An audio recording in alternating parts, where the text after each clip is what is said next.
Welcome to 7 strategies to increase your profit by 50% or 50,000, whichever is the lesser figure depending on the size of your business, but we'll probably find you a lot more than that.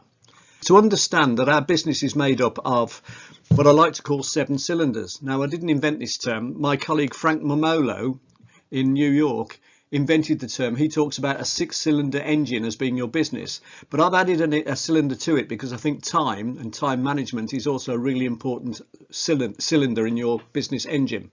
So we're talking about having goals and strategy in place, understanding your numbers, knowing how to strategically sales and marketing, to do strategic sales and marketing rather than tactical, knowing how to build teams of people with different personalities and attributes, knowing how to systemize your business so it'll run profitably while you're not there, and obviously being as good as you can be on operations, which most people are good at because that's why they're in business.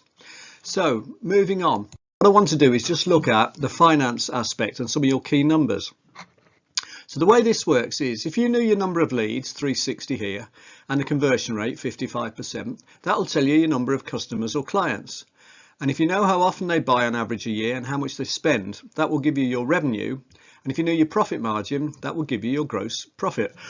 Now, question, if you spend, say, half an hour to an hour a day working on your business, preferably an hour, could you make a 1% improvement a week in your business, i.e. 0.2% a day? And I'm sure most people would agree that you could. Now, the thing is, that would then add up to more than 10% across these 5 key areas. So what we'll do is we'll look at the effect of just increasing these 5 key areas by 10%. And actually, one of them increases automatically, so you'll see how in a minute. And if we did that, our leads are now 396. The conversion rate is now 61%, which means we've got almost a quarter more clients, 240. They buy slightly more often on average, 10% more often, and spend 10% more each time. And that's not just about putting your prices up. There's lots of other ways to do this as well, which means our revenue goes up to 290, which is almost a 50% improvement. Our profit margin also automatically goes up 10% because we're charging a higher price on average. So, you know, we could even work on that and reduce our costs and go further. But at the moment, that's where we are. And we go from 79 to 132 gross profit. It goes even better than that, though.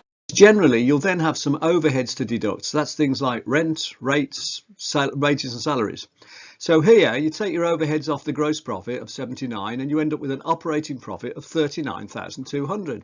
Well, if we make the improvements we just talked about, we've got a gross profit of 132, but we've still got the same overheads. And now our operating profit has gone from 39 to 92,000.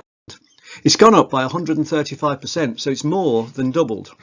You're probably wondering how this would apply to your business. Well, I'm offering a free potential profit assessment.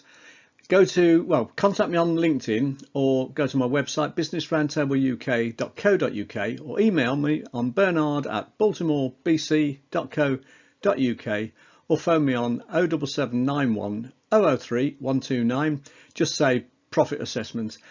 We can go through your numbers, your figures, and identify what the key variables are for you, and then we can see what the effects would be of making 5 or 10% increases in those numbers. I think you'd be astonished at how much difference it would make to your bottom line.